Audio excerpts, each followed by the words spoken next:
Welcome everybody. My name is Christine Marie Brown. I teach full-time at Interlochen Arts Academy in the Theater Arts Division. I am a former New Yorker. I lived here for 10 years. I'm also a former Seattleite before I am now slowly becoming a Michigander. But welcome to Structuring the Acting class. I wanted to open with just a little introduction for everyone to respond to, which is if we can go around the circle or the egg that we have and just say our name, our pronouns, and I would love to hear what you thought you were going to be when you were in kindergarten. What is the profession that you thought you would hold when you were in 5, 6 years old? So I will start and we'll go towards my left. Christine, she, her, hers. And I wanted to be a marine biologist a la Jacques Cousteau. Josie, she, her, storyteller. Haley, she, her, probably a mom to my Barbies. Rachel, she, her, I wanted to be a waitress. I thought it was really cool how they carried food on trays. Ian, he, him, and I wanted to be a doctor. Robin, she, her, and I still kind of want to be an archaeologist. Rob, he, him, and I think a superhero.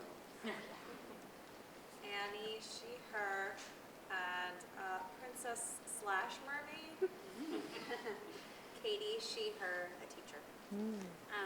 Elise, she or they, and probably an author. Rebecca, she, her, and it was definitely either doctor or teacher. Erica, she, her, fashion designer.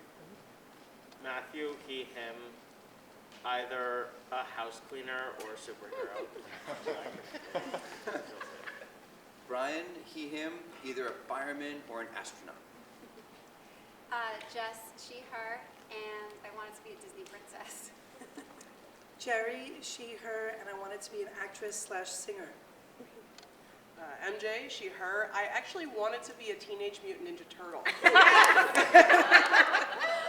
Hi, I'm Sammy, she, her, and I really wanted to be a veterinarian. Jenna, she, her, astronaut. Thais, she, her, soccer player, because I always were kicking people's shins. Callie, she, her, writer. Melissa, she, her. It was either a veterinarian or a cat. Mario, he, him, I wanted to be a teacher. Amanda, she, her, an actor. Devin, he, him, I wanted to be a pilot, an airplane pilot. Awesome. I loved hearing all of that.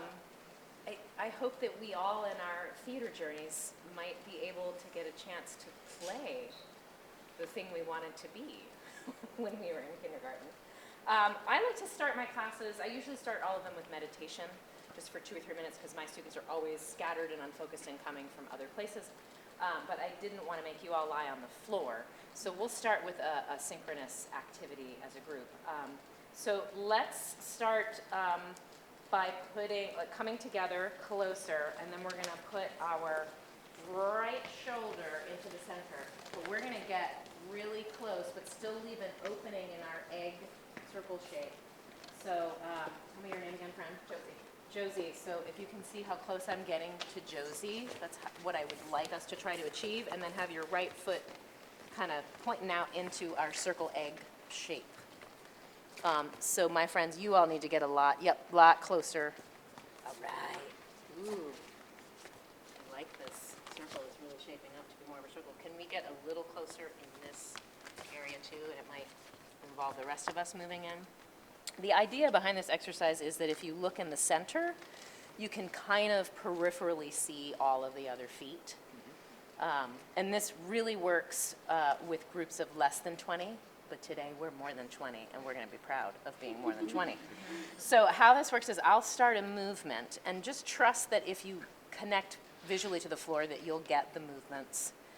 And then it'll be vocally a call and a response.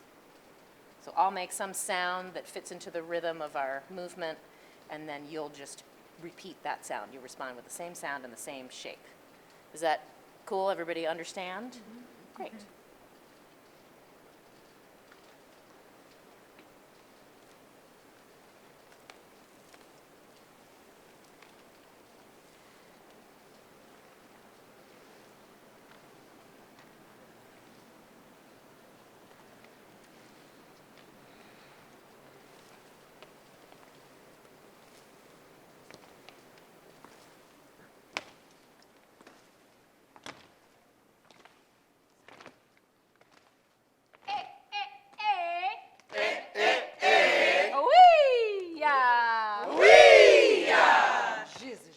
Jizz.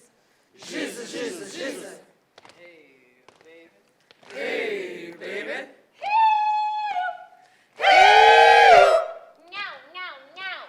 No, no, no. Mine.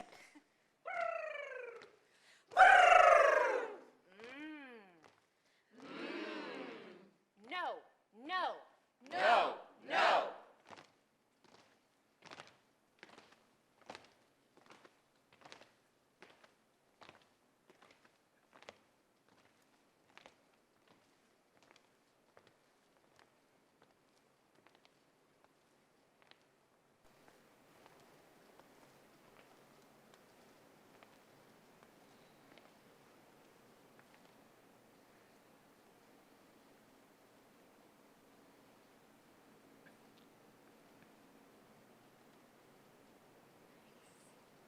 Now let's turn around and put our left feet and left shoulder in the circle, and we might have to adjust so that we're close enough to our friends. Great, that's very good. Circle will have a little bit different shape this time. So same idea, so left foot is turned down, focus on the center, trust that your peripheral vision will inform you with the movement. But the difference this time is I will start the call and response. It will go towards Devin, and Josie, you will be our last caller and then responder. So everyone will get a chance to throw in a sound and shape that will all respond with the same sound and shape. And don't worry about being creative. I don't care if a sound gets repeated. It doesn't matter. It's just about the participation. Any questions? Great.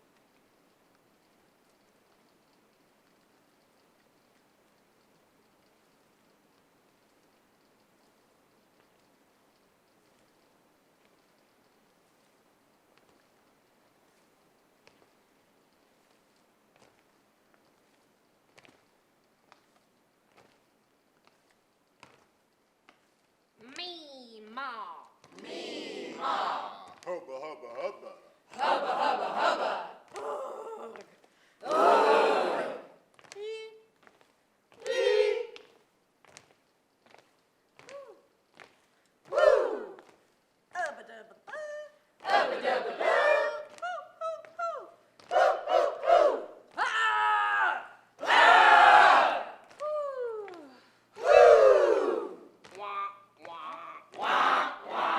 Hey now.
Nicely done. Great. Tell me about that exercise. This is something I say a lot in my classes. Tell me about that. Or what did you notice? I imagine a lot of you do the same in your classes. I really liked how, like, it brought in like some calm connection, like started out calm, and then you built up to it, but then you brought it back to being calm. So you're still building that like connection between everybody and the community, but also like getting everyone kind of centered and ready to go, which is something I'm really seeking for my career. Great. We'll hear from a few more people. Yeah. I love how you said, don't worry about being creative. Just whatever comes to you, do. I'm a middle school teacher, so I find my students overthink a lot. Yeah. So saying like, you don't have to reinvent the wheel, it's okay. Just do what comes naturally is really powerful and freeing. Yeah, you literally go, bleh. Yes. It reminded me of the time when I was a theater major in college and I invited my brother, who was at the same college, who was not a theater major, come into one of the classes. and we did an activity like this, and he thought we were absolutely insane. And I loved it because it, you know, obviously we weren't insane and we're not insane, and I love how theater people can just jump in and do an activity like this, and it just feels so comfortable, and it does so much. Like, I can't explain it. I'm sure you guys all agree, but it's just, it really builds up that community and that confidence that we're all here, we're all part of something special, and we're gonna do something special. So I love it. I think it's great. Great, we'll hear from one more person. When you said it's meditative, I was expecting something different, but that was really pretty meditative, actually. That was really, I was like, oh, wow, this is like I've never done this warm-up before. Like, this is really cool. It's surprisingly meditative. Yeah, synchronous activities are, which we often do in theater. You know, we create things together. We share sound and movement together. We sing. People who are therapists in the area of trauma use synchronous activities to help people heal from trauma. And I remember reading that and going, whoa, I've been doing that all my life and had no idea that that was one of the benefits of synchronous activities. So the next activity we're going to do is somewhere in this room, there is a set of keys, and you must find them. Go. And it's anywhere, all the levels, stairs, curtains. The only thing that's off limits is the screen here. Is there like a particular set of keys? Is there a key chain? Can we describe the keys? You'll know them when you see them.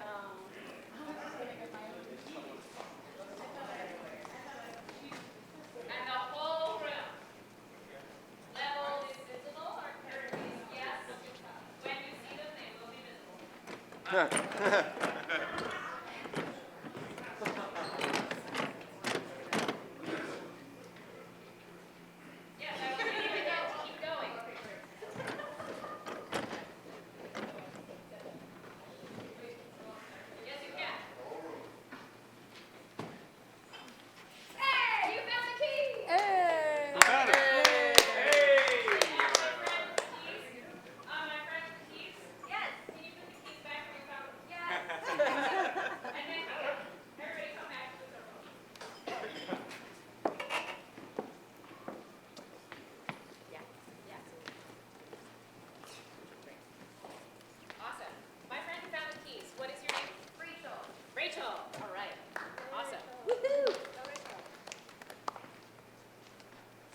Great. We are going to do the exact same thing all over again. So when I say go, you're going to try to recreate all your movement, all your text, and that goes for me as well. But that's what we're going to do. Find the keys. Wait, they can be any keys, or like can they be your keys, or Right, like I have my keys right here. oh, okay. Everything is, the only thing off limits is the screen. Can you look on your screens or is it visible? They are visible. When you see them, they are visible.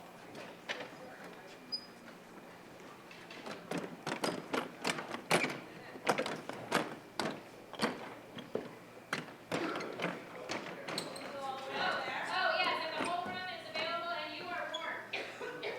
Yes. Levels, curtains, chairs.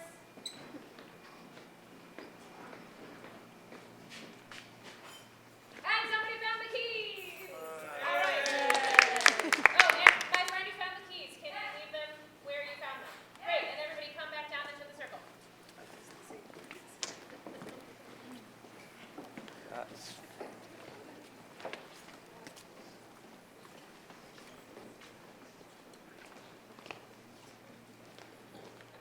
And my friend who found the keys, what is your name? Rachel. Rachel, thank you, Rachel.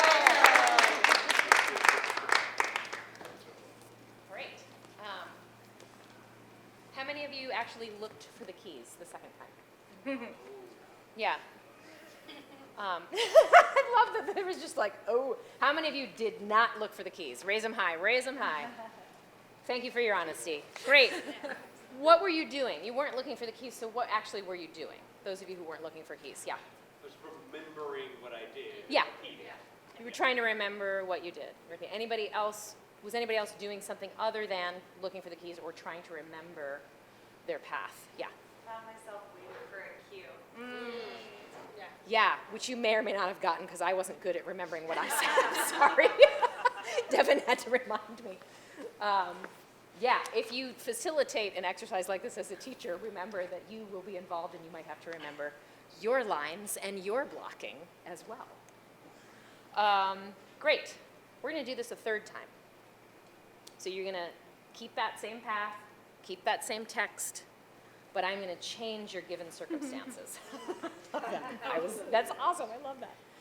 So the change in your circumstances are now we have to find the keys because the building is on fire and we need the keys to get out. Go find the keys. It can be any keys? Yeah, so just some keys. Everything's fair game except for the screen. Do not touch the screen. The screen is off limits. They are visible when you see them. The whole room. Oh, and my friend is on the stairs. You are marked. We can go upstairs. Yes, we can go upstairs. Oh, Rachel got the keys. Somebody you can come out and bring the keys. You can bring the keys. Yes, bring the keys now. Thank you. And I just messed up my line because I called Rachel. But I was so excited that the keys were found. So your character doesn't actually know her name. No, my character doesn't know Ask her name. the names. Very important beats in the script. Thank you. My stage manager has given me line notes. Mine, they're actually mine. Thank you. Tell me about that. Did you look for the keys? Who actually looked for the keys this time? Raise them high if you actually looked for the keys.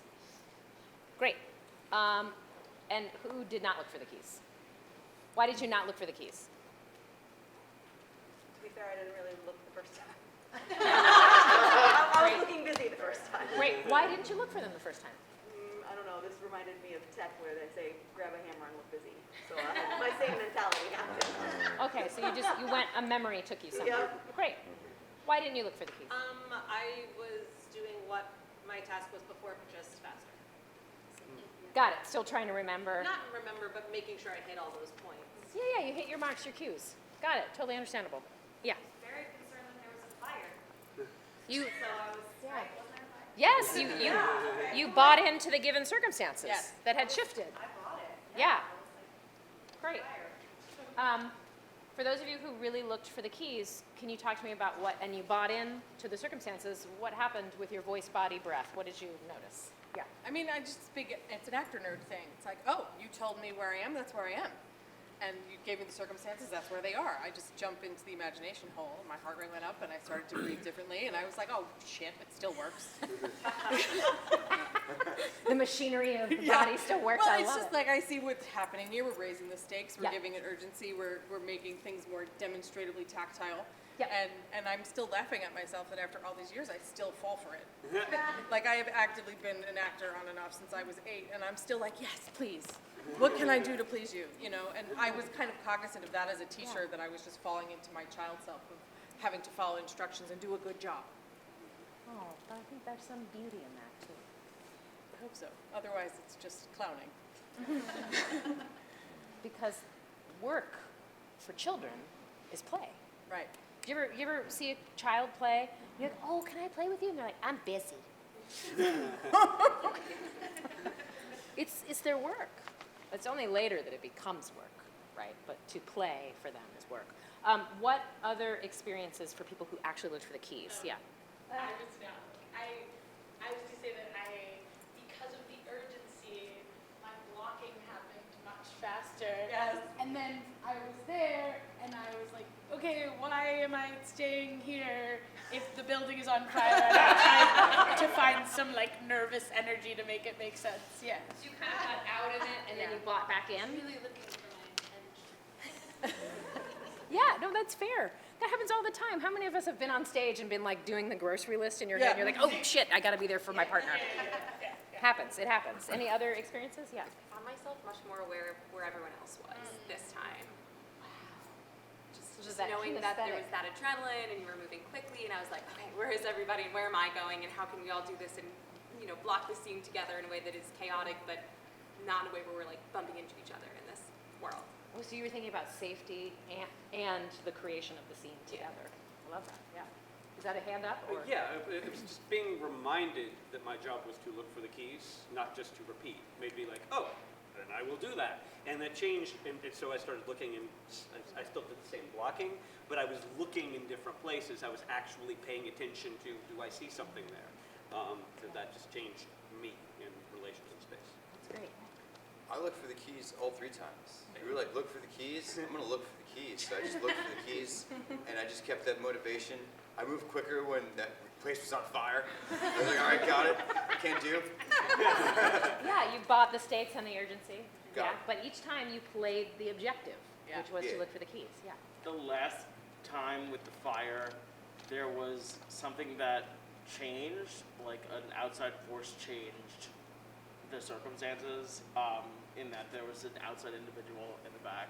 And so I like panicked because I was like, oh my God, this didn't happen before, like what am I supposed to do? And that happens when we're acting, like someone will miss a cue, a light won't go on, you'll trip. Like we teach our students that acting is, your performance is supposed to be different each time, right? So this was kind of like that, an outside force determined that like my path was gonna be adjusted, and like I had to like deal with that. Yes, you have to deal with that and then still keep Yes. somewhat to the path. Yeah, hand here and then hand here. I kept looking for the keys because I thought in my brain that maybe you placed keys elsewhere too. That's right. Is that like Daniel said, high order thinking? You're just giving me ideas. I just feel lucky in this moment. I'm like, ooh, maybe I'll do it differently. I'm like just doing this, but I was thinking that maybe there were more keys. And I love that part of the buy-in was like, great, a set of keys have been found, but it doesn't mean there might not be more to find. That's such an idea of abundance. I found it very hard to stay in the moment. Yeah. All 3 times. Yeah. Because I wasn't making a grocery list, but I did have another connection to the exercise. Yeah. So it distracted me. It was because you had another experience with an Yes. exercise I like thought this? I thought I did this exercise on variation just a few days ago. So I was wondering if it was the same. And now I'm thinking, I'm going to add these things. So I was thinking, so thank you. It was productive, but I wasn't in the moment. Great. Yeah, and as I said to the group this morning, you know your kids and you know your spaces. Like, this is a really generous space for a larger group of people. You can really hide the keys in nooks and crannies. For you, if you were to use this exercise to talk about the pursuit of an objective, to talk about, well, if you want to do this for the rest of your life and do 8 shows a week, you've got to unlearn it as the character. You have to know it so well as the actor that you can step on stage and not know it as the character and actually be uncertain. And this is a great demonstration of that. It's because it forces you to be in your body fully, or it forces you to contend with the fact that I didn't buy in at all. And I'm sure you have experiences with your kids where you do exercises and you're watching them and you're just like, they're so not Where buying are you? in. Yeah, they're laughing or they're joking around or they're just like, And so, and you can do this, of course, 4 or 5 times. You can do your own spin on it. You can have multiple keys. I love that idea. It could be a different object. But I think it's very useful to pay attention to also what happens to your voice, body, breath when you change the given circumstances. If they buy in. If they buy in, they will notice that their body will respond, right? Their breath will respond. And where can they find those moments? In the scripts and texts and exercises that you're giving them in your class. Any other responses to this exercise? Yeah. I'm wondering, I feel like I limited myself by trying to take the exact same path each time, and that's what stopped me from searching for the keys. Is that what you're supposed to do? I love that. And somebody else brought that up this morning. I usually use this in conjunction with a direct metaphor with scripted texts. So plays and musicals where we're not cutting things out. It's not a devised or an improvised piece that we're creating together, which is a different way of telling a story. Because the challenge with this one is oh, I've already done it before, so I might be bored, or I might not actually look for the keys, because really what I'm actually doing is trying to remember my blocking and my lines. So there's that. If you were to use this type of exercise for an improvised or devised piece of theater, then maybe you'd want to tweak it, give them permission for the adjustments that you give them to allow those adjustments to change their text and behavior.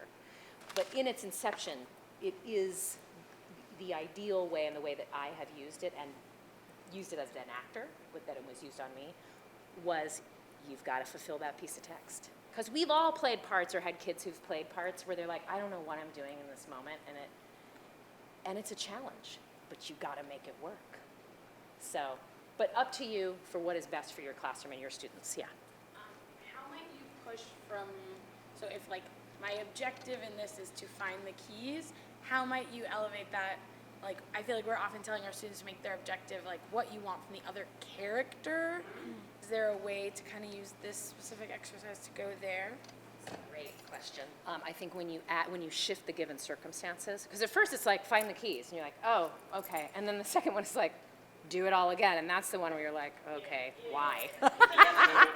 But then the third one, when you add the change to the given circumstances, then it's about, there's something at the other end of finding these keys. There's a reason, right? And the response is, we all got to be in this together so we survive. But we talked in the morning, we talked about, you could also do a positive spin, like look for the keys because the person that finds the keys is going to get $1 million. But the change there, though, is that then you're in competition with one another, right? But that, I mean, it's still interesting, right? It's still a great exercise, and there's still lots of plays where characters are competing for something. The one that puts you in the crisis situation puts you in the we're all in this together. So what I love about these questions is that you can tailor it.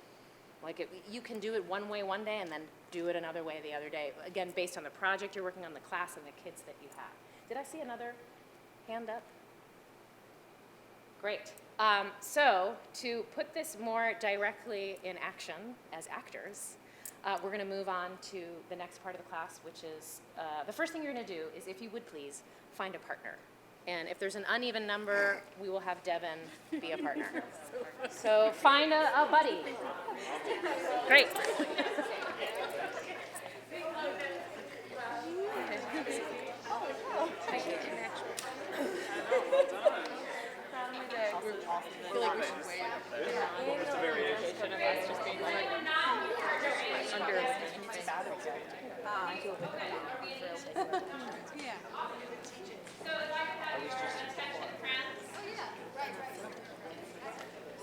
Devin is passing around a 3-page document of 2-line scenes.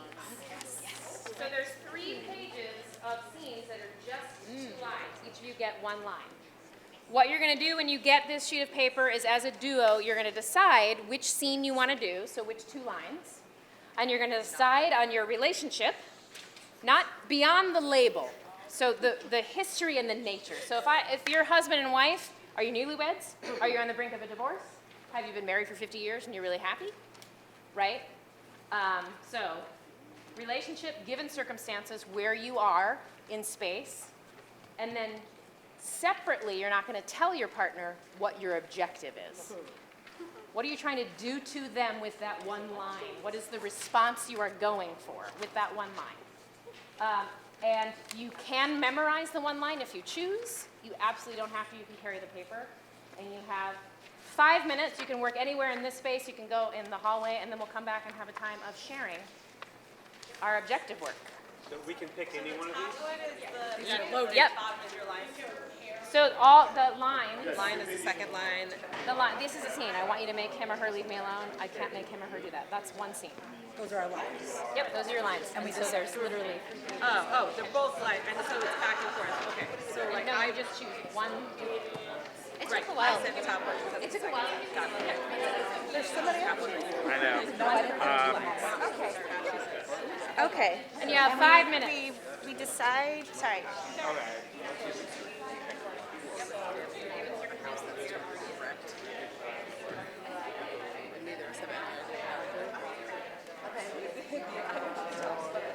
Roommate? You go home and you're like, said that we should decide our relationship.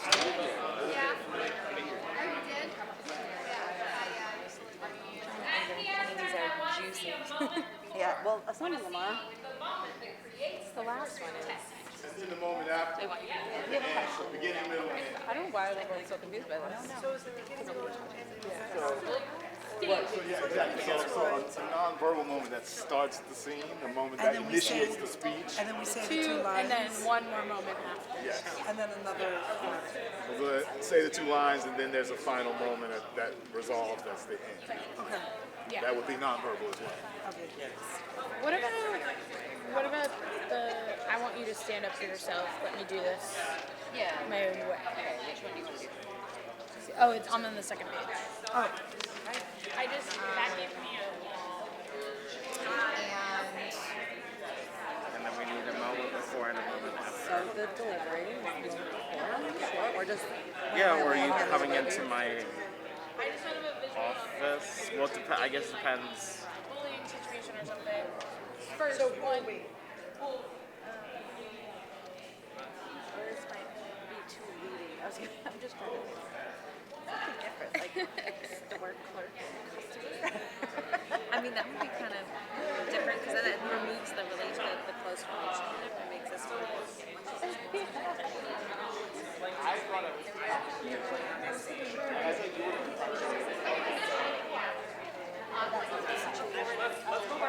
Yeah, no. Should it be squirrely or personal? Oh yeah, no, like. Yeah, I wasn't thinking parent-child, but that works. It does. Whatever. It doesn't, whatever. You can do whichever one you want. Well, what came to your mind? I was thinking coworkers. Yeah, maybe I'll Otherwise, they both have like a way of doing around. or even like an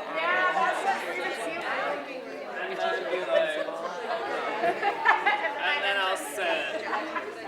Okay, that's good. That's good. All right, great. Okay. It's on the first page.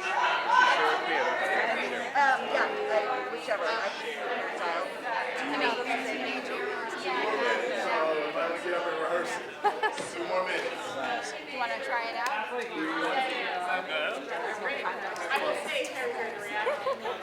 really don't care. Which one are you feeling more drawn to? I can do the first one. Okay, you. So we are parent-child. I want you to tell me what I can do. You have to make So you want to be child. Yeah, I could be the child. Okay. I want you to admit. Okay, so what's up for it? Right about this. Hold on. We need an ending. Whatever the nonverbal Okay. final response I'm is to the last line. using one of those the lighters. Yeah, I'm trying to light it for a student. Okay. I'm just watching a student pour in, and it gets off. Yeah, we're in a lab. I got it. Okay, here we go. Here we go. Stop telling me what to do. Yeah, they're gonna totally expect you to be like that. Okay, this is awesome. Yeah, let's do it. Let's do it. So, give me, And action. Yeah? All right. Do you want to practice? No, you don't tell me. But I'll try to not talk as much this time. Okay, friends. Let's wrap up our rehearsals. And is there a duo that would like to share their work first? And obviously, yeah, I love that people are using chairs and the stool. I don't know. You're perfect. No, it's great. Come have a seat.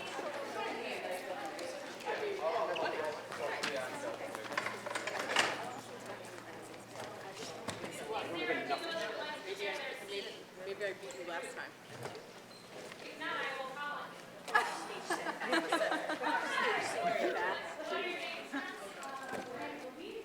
Jerry and Elise. Great. And you need a chair, 2 chairs? One chair. Great. Thank you so much. Sure. On stage left.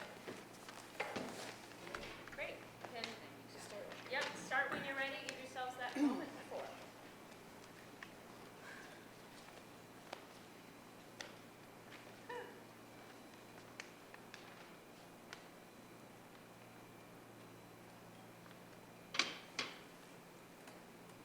I want want you to grow up and take some responsibility.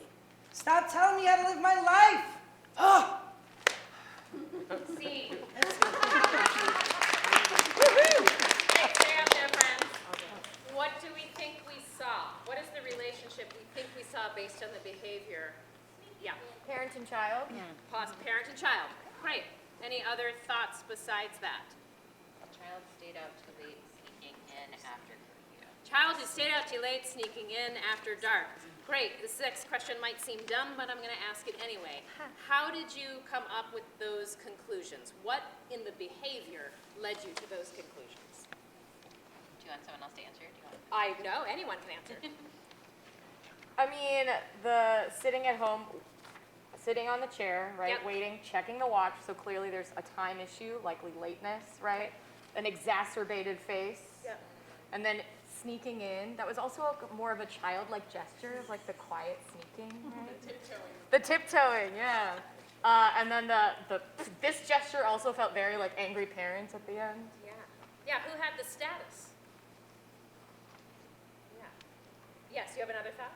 Well, you pointed this way, I know. and you walked this way. So to me, you took the power and then you're like, I'm late, you're angry, and I'm still doing whatever the hell I want. Like I'm going this way. Yeah, like a defiance. Yeah. Great. If we were to give Elise, if we were to name the action or the objective, what do we think Elise was trying to do to, I'm so sorry, my friend, Jerry? What do you think Elise was trying to do? An action, looking for an action, a verb. To scold. Great. Yeah, that's really playable, right? Any other verbs, actions that we could give? Bully also came to mind. Bully? Ooh, maybe. To reprimand. Yeah. To shame. To shame. Ooh, yeah. Those are all really playable, active verbs. When I talk about this with my students, you're looking for those verbs that light a fire under you, that when you imagine pushing a boulder up a hill, you can push the boulder up the hill the whole scene, right? Those are all great. What about for Jerry? What do we think Jerry was trying to do to Elise? What are some verbs? Say that again? Flaunt. Ooh. Defy. Defy. Flout. Those F words, I love it. Anything else come to mind? Again, all really super active. Diminish. Taunt. Yeah, taunt. And literally, what is your name, friend? Sammy. Sammy, like what Sammy was saying, Peter threw out the word diminish, trying to diminish the power over here. Great, can you tell us what your scenario actually was? Yes, that That was it. parent and child sneaking in, yeah. Ding, ding, ding. And we purposely chose for me to play the obnoxious teenager and for Elise to play the mom because we thought the Non-traditional audience would be casting. expecting, since I'm 100 years old. Stop. And Elise is younger, and we thought that would be funnier if I got to play the teenager. Yeah, I love that. I'm sure a lot of you do that in your casting of scenes and plays. I really try to do that and ask this, because a lot of the students, as young as they are, they'll come in and say, I'm always cast as the blah. And then I go, great, so I'm going to give you the opposite. I wish my teenage daughter could have seen this. Thank you, friends. Is there another duo that wants to share? All right. Another scene. We'll do it. All right.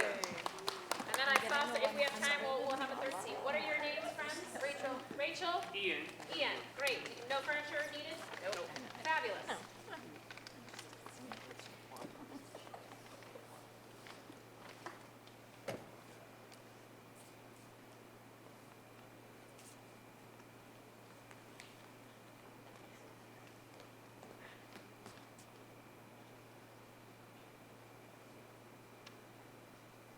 I want you to tell me what happened here. I wish I knew what happened.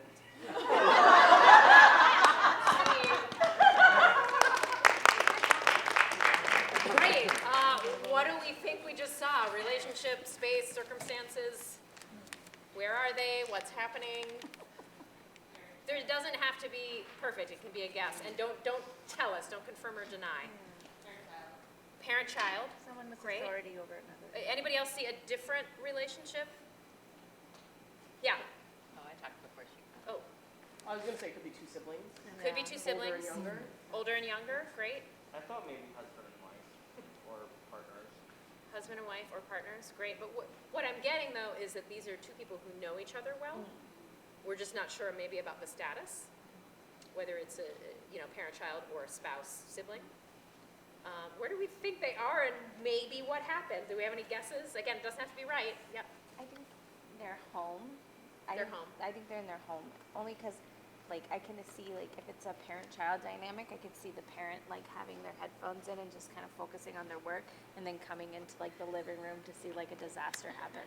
So you think that possibly there's some kind of disaster that they're Yeah. reacting to? Yeah. Great. Anybody else have a different thought? How do we know it was a disaster? What in the behavior told us that there was a disaster or something unexpected? Well, that was the thing, just based on, I'm sorry, can you tell me? Ian, based on Ian's presence on stage at the beginning, I wasn't sure whether it was a disaster or not. Or a Ian wonder? seemed to be in wonder, yes, like it was something surprising maybe. So I was a little bit confused as to what the what is. Right, whether it's a positive or negative Yeah. what. Okay, great. It also seemed like when Rachel walked in, she had AirPods in, and then she kind of like stopped and looked around, and it gave the illusion that there was some kind of mess, unless I'm reading it into it. Yeah. It reminds me of, like you have those little kids that get their hands on crayons and they see a white wall and they're Yes. like, yeah, I'm Picasso, I'm gonna do these great things. And then the parent walks in or something and they're like, oh my God, Yeah. or when somebody Right. cuts somebody's hair. I remember I cut my sister's hair and she was like 5 and I was like 8 and I thought it would be a great idea. And then it's that like, do, like I'm cutting your hair and then mom sees the hair. It's just like, oh my God, what did you do? So I don't know the exact story, but I'm getting those vibes Yeah, from the performance. potential Yeah. parent-child unexpected mess vibe, yes. The like response though from I'm sorry, your name is Rachel. It seems more just like shocked and not like angry. Like it's like kind of like I got like this is just me putting my own like context in it, but it's like walking into like two middle schoolers in the bathroom and one's like done something they were like low key proud of, and then the other one walks in and is like, what has happened? But like doesn't seem like mad enough to be the parent in the not. situation. And then the reaction of Ian definitely like took in whatever was going on, and then what was the decision about what Ian saw? What was the behavior? And like maybe it was like disbelief for himself, because like if you're thinking about a toddler when they do something that they're maybe at the moment they're not sure, it just felt good. So her asking him could have been just like this disbelief, like I don't know now. I'm so sorry, I'm literally looking for the physical behavior after the taking in of. He sat down. Yeah, the He changing sat of down. level. That was very interesting. And the crisscross too. Yeah. So it piqued my curiosity about what he was looking at, what the point of view was about what he was looking at. I'm going to give you a chance to do this again. So just hearing if we're warm or totally cold, right? And thinking about what it is that you're dealing with, what the reaction is based on who you are, because we don't know who you are yet, and what you're really trying to do to one another with your rise. Yeah, let's see this one more time.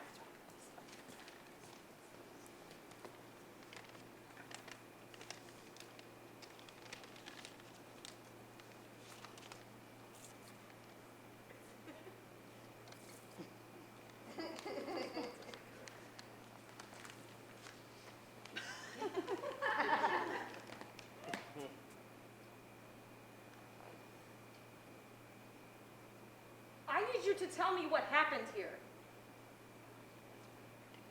I wish I knew what happened.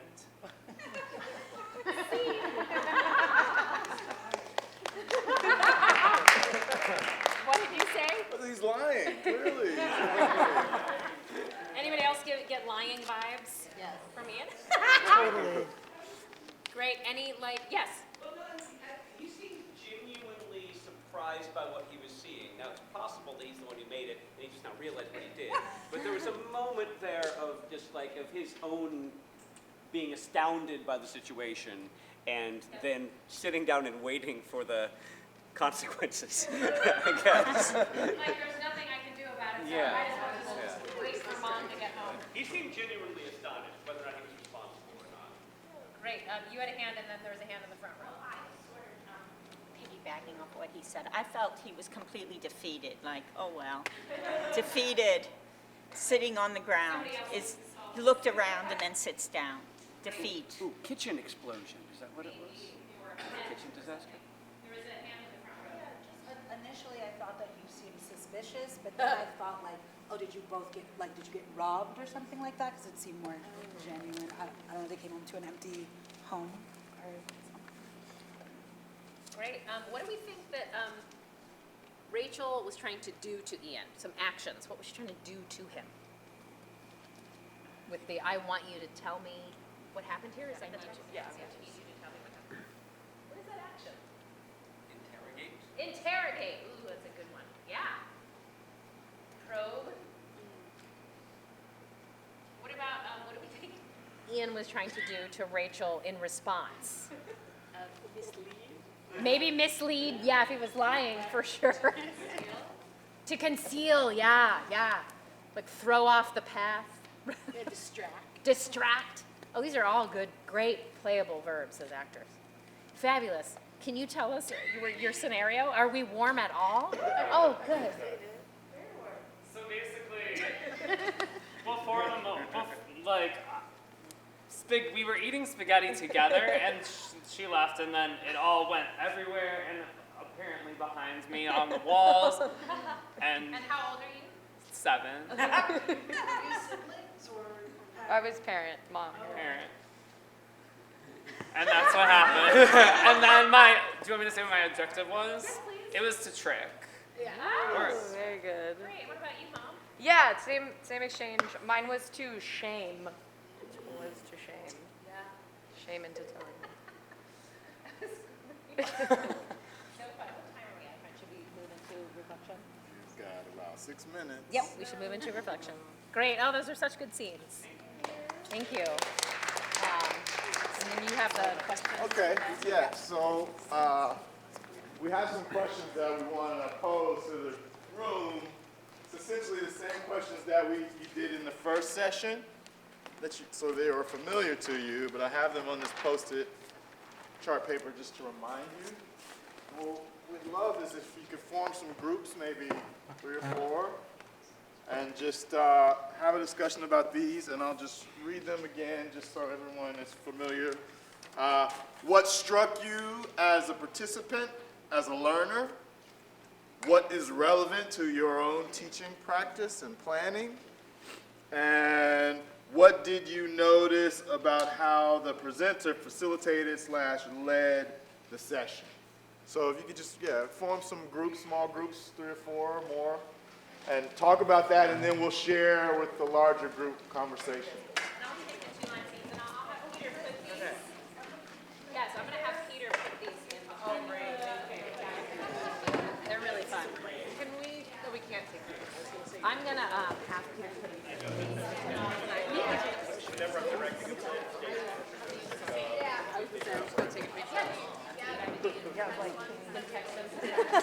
Would you maybe send me a picture? Oh, great, thank you. Because I was going to keep it. I was about to steal Yeah. it. We were all about to steal Is it. it from a book or is it? I honestly don't know. It's from an outfit I used to teach for in Seattle. I have to ask my friend Annette. Yeah, where she it's found great. it. Yeah. I thought this was great from the beginning to the end. I mean, I really like the first exercise a lot, actually. Yeah. And I was just curious what she this does. Yeah. I was just curious because I always wanted to do meditation. I teach middle school, and of course they all. The first thing that came to my head, because I'm a middle school teacher, I have about 450, 500 students with me weekend, so I have a lot of female learners this year and else, and I feel like this is such a good, 2 lines, that's all it takes. I can take this, I can translate it into all the different languages, I can translate relationships, and position of the student being I'm being held accountable, but not at the same time. But not low energy, just it was very calming. And I think that after really smart about what is the time persuade, how do you do this, how do you do that? I mean, I'm literally starting my monologue unit processing really hard for me because it was like, well, first we're all gonna get this, and then it'll say what it is. But it was like, that's a really. So yeah, that was that. I wouldn't share that out loud. I mean, I found that like all the activities. Yeah. The kid in the chair. Oh, yeah. Tell them this is my favorite pen.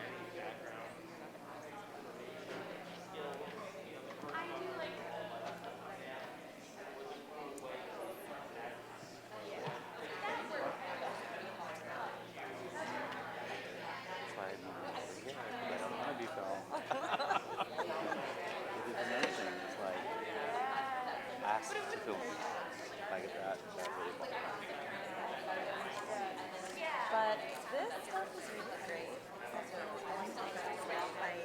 I don't know whether to mention it. I don't know where we're at with social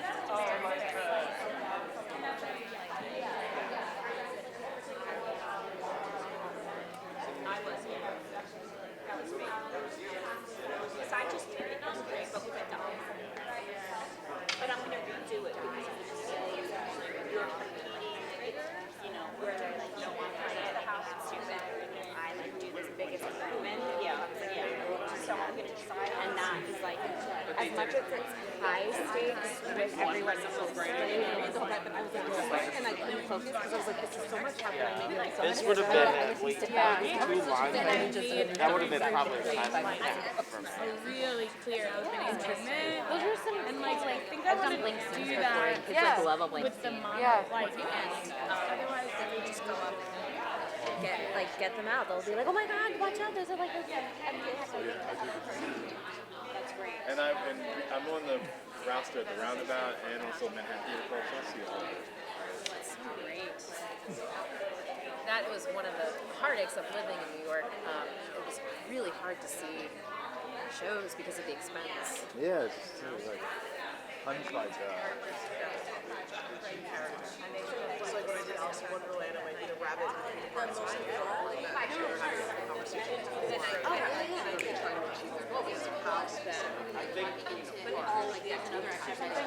I agree with both of what you said. I think, like me as an actor,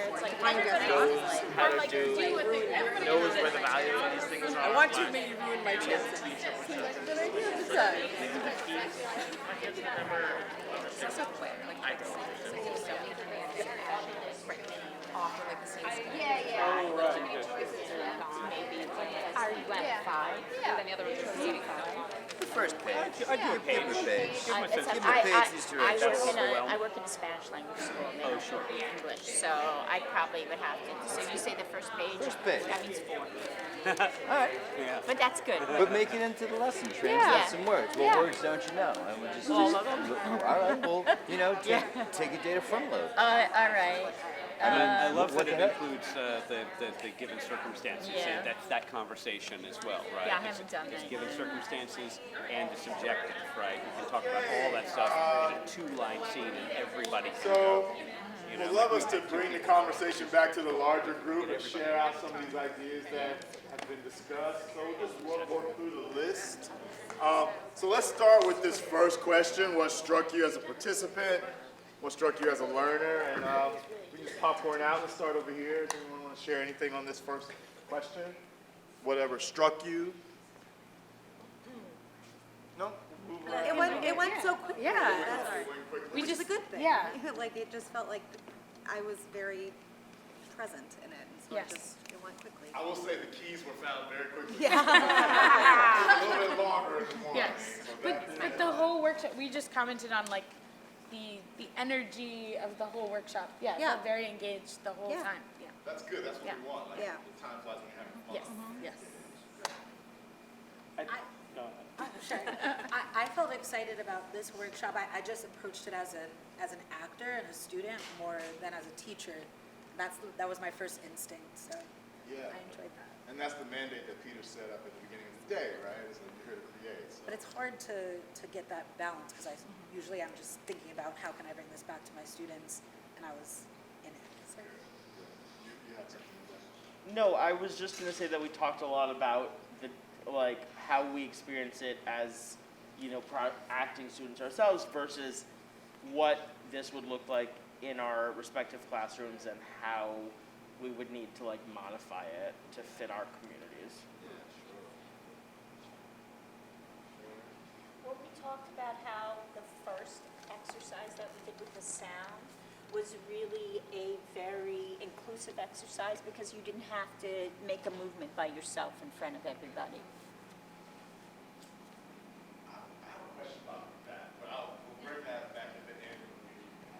We will have time for questions. I want to talk about that first activity. Anybody else want to add to what struck you before we move on? Okay. So what do you feel like, and this kind of goes back to what you were saying, is relevant to you in your teaching / planning? Yes. We spoke about many different things, but specifically the last activity of having the 2 words and making it like they're short enough that there's buy-in, it doesn't get boring for the other students that are not presenting, how it could be like a grab bag that you can take, here your characters, environment, lines go, and like making it this like fast-paced decision making that they don't have to make, they just have to put it internally into their body. And allowing that to happen along with teaching objective in a different way. So this whole group activity versus like one person has an object, how do you get it from them?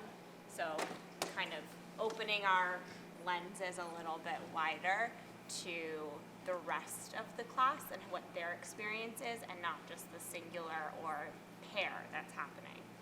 And can I just drill in on that? Yeah. So you were saying like maybe one adjustment on this activity is that there's a box or a hat or a bag with things that are like prescribed, like they pull out who their character relationship is and the location and now go. Yeah, so Like, something that I've been doing back when I was in ensemble building unit, we made a whole list of possible relationships and they sometimes forget about that because they love an improv to like go straight to, no, I don't know you, we're strangers, what are you talking about? I'm like, But, so allowing pick the character, pick where you are, totally random, go with it, you pick your lines, and then it happens. that's kind of cool. It's That's like a great idea. in real time versus like go off and work on it. It's like real time. Right. Yeah. People step up and Because for kids, it's just so hard sometimes just to get them to trust that they can make a decision. I just feel like, especially when I'm teaching 9th and 10th grade, I feel like 80% of what I'm doing is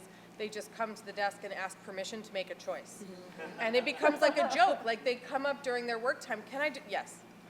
Before they even get the question, yes. And like, but I didn't, yes. Just go do it, right? So like anything that can scaffold them into trusting that their choices are their own, even if you got to make it with them the first couple times, it's a good thing. Yeah, I love it. That's more like a gamified. Right. I have a lot of L students this year, and I think the 2 lines and taking that idea and translating everything and having it be just 2 simple lines and really having everything, translated and having the relationships translated and all these things and having them pull it out of the box in this very clear, simple but so effective way is such a nice introduction to that, and having them start it in their own language and then translating it back to English and kind of having that process happen all at once in real time without giving them too much time, like we were saying, to go back and overthink or worry, or my students often second guess the language, and just having that all happen right here, right now. We're making quick choices while everything is right in front of you translated, I think would be really effective. And then like have all the different boxes, which I think is cool. Relevance to your practice? Yes. We were discussing how it could be applied to other improvisational games and exploring character as well. Park bench or bus stop, depending on how you call it, was a great idea. Using the lines as starter lines, and then the characters had to develop their own tactics or objectives to get the person off of the park bench or the bus stop, and kind of taking it a step further. We were discussing how it was a great way to show understanding of learning, measuring learning, because the students had to guess what the characters' objectives were. So it's like what lesson plan would happen before, which would be kind of an introduction to that, letting the students pick it, but announcing what it is that they're doing so the audience understands, but then taking it a step further. Now, what can you do as an actor to really show this, and what did we understand? And if a student is struggling, utilizing the class to say, well, what would you do? Like, can we direct them? Can we give this group direction and help them show what they're meaning to show. So I thought that was a really great way to combine a lot of different skills into one. No, and just adding one more point to what MJ was saying, we also talked about, like, for instance, I'm having my students write their own scenes, and I was gonna give them scene starters, but I was thinking, this might be a great, this is a great idea, to give them 2 lines, and then have them just write a scene just based on those 2 lines, and also coming up with the who, what, where, excuse me, where, when, just to get them to think, more like playwrights, excuse me, and add even more details to the scene. All right, let's move over to this last question, and then I would love us to open it up, because I have questions that I want to ask, and maybe there are other questions in the room. But this last one is, what did you notice about how the presenters led/facilitated this session? Are there any things that stood out to you that you can speak to, or that you discussed, just in the way the session was facilitated? Yes. Every activity led into the next activity very seamlessly, and it just kind of created, I don't know, structure, like just in the yes.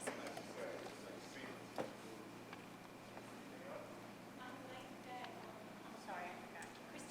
Christine was with us in the circle, and I always have a problem when I'm with my students, also observing the students. So if anybody has any advice on how to participate and be an observer, unfortunately, we have to evaluate and assess them. So how? That's a great point, and I think we could circle back to that. We just have maybe some of these questions, but I once had a fellow teaching artist tell me, you don't want to be doing the thing with them, you want to be on the outside to watch. But I love that we were together creating that ensemble moment as a group. So it's a tricky thing, like figuring out when to be in, when to be out. Yeah. Did you have your hand up, something else? Yeah, I appreciated it was it was definitely a no wrong answers kind of vibe. That even with the keys thing, there's the, were you looking for the keys? Oh no, I wasn't looking for the keys. I was thinking about something else. That's okay, yeah, because we've all experienced that on stage. We all know what that is like as actors. And to acknowledge for our students too, their own honest experience of the exercise may be, oh, I didn't do that. It didn't work. I didn't feel it. Okay, cool. And then we can have a real discussion rather than everybody pretending that they're doing their job. I just envision my students, they already love to run around every spot anyway. So to give them the permission to just kind of go find the keys, I could just imagining them losing their minds and running up and down the chairs and the aisles. It's cool. Well, that happens. The musicality of the lesson, you go from single voice, we did the call and response thing, single voice to this choral call and response, and then it's go find the keys, chaos, the room just erupts, and then it got quiet again as you gave the next instruction. So there was the musicality of the lesson was so dynamic from my experience of watching it. Any other comments on this one? Great, well, we have some time, and I would love to circle back to what you said, and then if we have time, open up for other questions. So could you just phrase that question again about?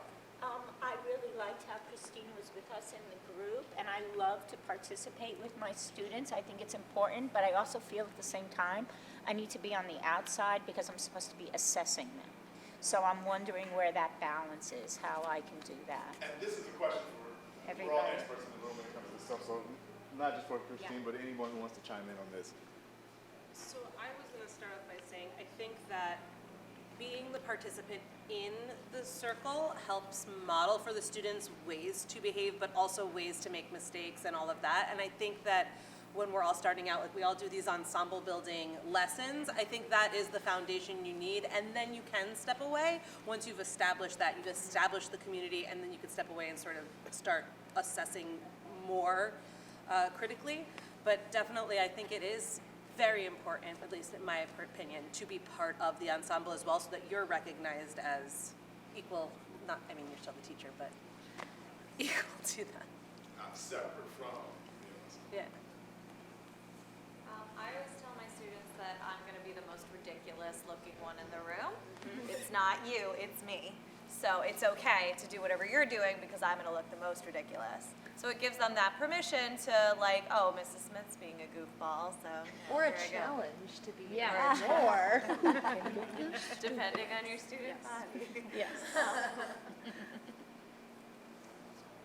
I had a question about the first thing we did when you were inviting everyone to come together to get closer, and I just thought about like, oh, could this be tricky depending on the group of students that you're working with, or their age, or their comfort levels? Like if it's the first week of school, like, you know, like for me, I was just like, oh, how would I navigate that in a situation where there are some people who are very uncomfortable with this? Yeah, well, I didn't do it for 2 years. It's very recent that I reintroduced that exercise in my classrooms. And you're right, I don't do it early on. I usually do it in the, I don't know, week 4, maybe. I may do it more early on in a rehearsal than a classroom, though, because you have less time to build the show or the musical.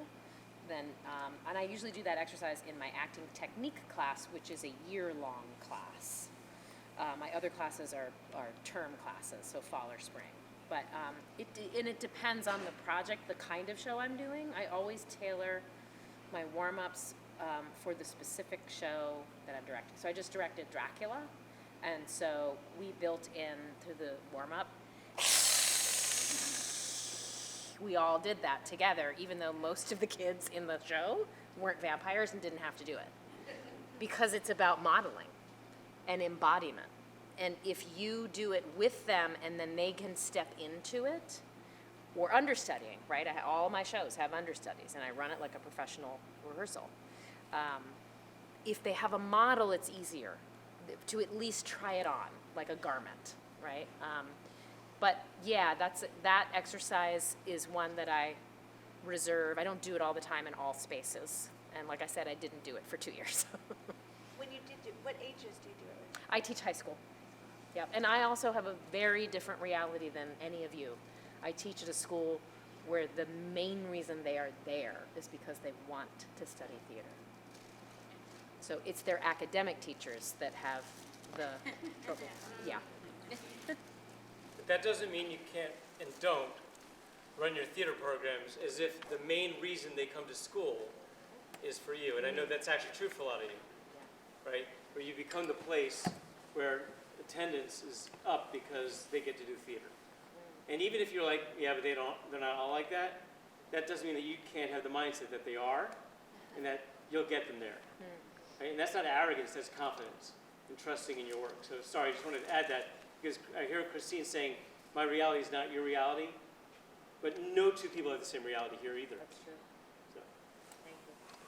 Maybe time for one more question. If someone has a burning question that they're like, oh, I really would like to ask this before we wrap, leaving space for that. I have a question about your use of action words and verbs for objectives, because I feel like I'm confusing myself and possibly my students in terms of this acting technique that I'm teaching, and so I just want to know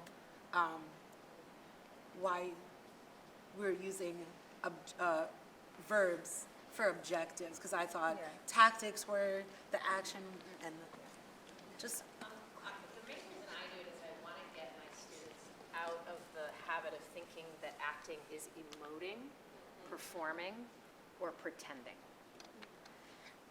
When you are when you do something on stage, you really do it. So if you go up there and you try to remember your lines and your blocking, that's what I'll see, because that's actually what you're doing.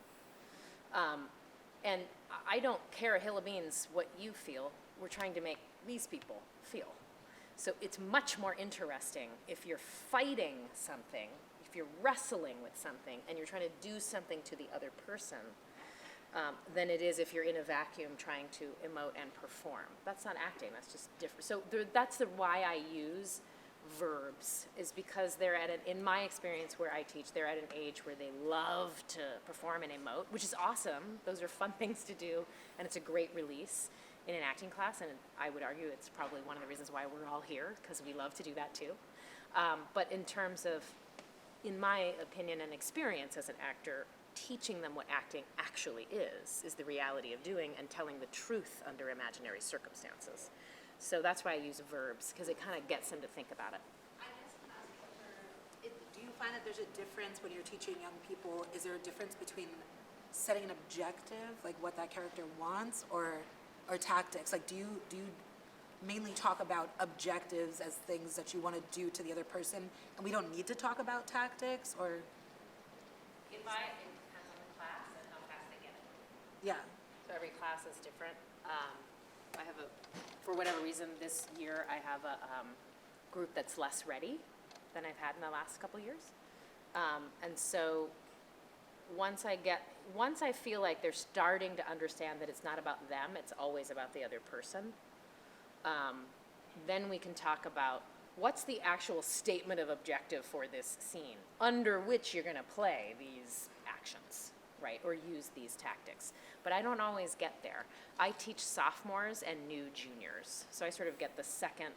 I have another colleague who teaches the youngest students, and I get the next level. So they may or may not be read. It just depends. I try to gauge it. Verbs first before you get to these bigger. Usually, and that's just me. Not all the other teachers do run their classes that way, and you certainly, you know your students, and I'm sure we'll figure out the best thing for them. Yeah, thank you. So, thank you all for your participation. Let's give Christine a round of applause.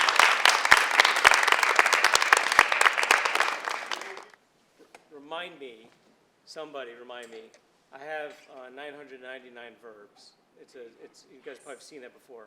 And it breaks them up in terms of kind of what is the intention that you're going for. So I'm happy to share that, because everything that you heard about verbs, just think about the word acting. What's the root of acting? Action. Yeah, action. That's what acting is. That's exactly what she's saying. It's not emoting, it's acting. So thank you, Christine. Can we thank Devin also? Yes.